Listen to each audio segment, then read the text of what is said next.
Friends, this is Pratisha and today we will learn about electromagnetic induction. So before we go deep into it, let's understand what is flux. Let's understand this by taking a small example. Suppose you are standing in front of a window and wind is blowing to your room through the window. If you want to find out how much amount of wind is being blowing to your room, that will depend on two factors. First one will be the velocity or the intensity of the wind with which it is being flowing, and the second will be the area of the window. If the velocity of the wind will be very much higher, then the room will have lot of winds. If the area of the window will be large, then also the room will also get a large amount of wind. From these two things we can say the wind flowing to the room is directly proportional to the intensity or velocity of the wind and the area. Similar to this, we can say that in flux linkage, flux we can link it with as a air that is present inside the room, and the B magnetic field intensity we can compare it with the velocity of the wind, and A as the area of the conductor we can compare it with as the area of the conductor. So from here we will find out that flux is directly proportional to magnetic field intensity into area. One more thing you just have to remember that the magnetic field and area, these two are always perpendicular to each other.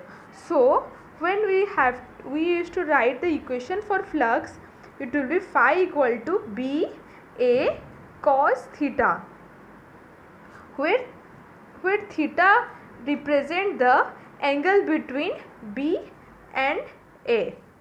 So theta is the angle between B and A.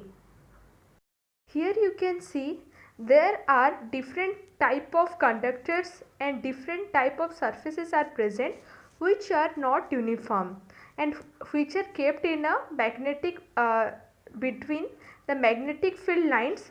So here you can see the magnetic field lines. It is perpendicular we can say, but here it has different directions. So we will take the magnetic field intensity part which is perpendicular to the area of the conductor. Now let's understand what the electromagnetic induction exactly says. It states that whenever a conductor are placed in a varying magnetic field, an EMF is induced in the circuit which is called induced EMF. If the circuit is closed, then a current starts to flow which is called induced current.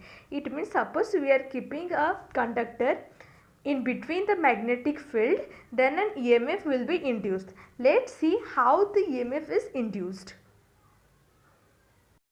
Let's take a small experiment.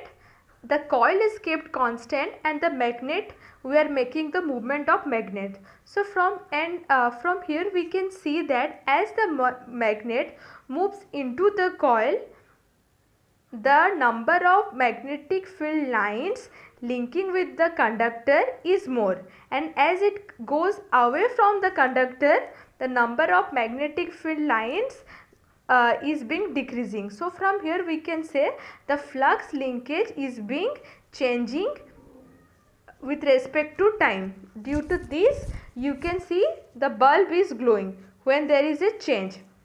So from here we can conclude that whenever there will be any movement between the magnet and the coil, the EMF will be induced, and this induced EMF, the expression of EMF induced is given by the Faraday's second law.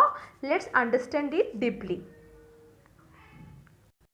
Faraday's second law states that the EMF induced to a conductor due to a changing magnetic field is proportional to the rate of change of flux. It means that the EMF induced is directly proportional to the rate of change in flux with respect to time.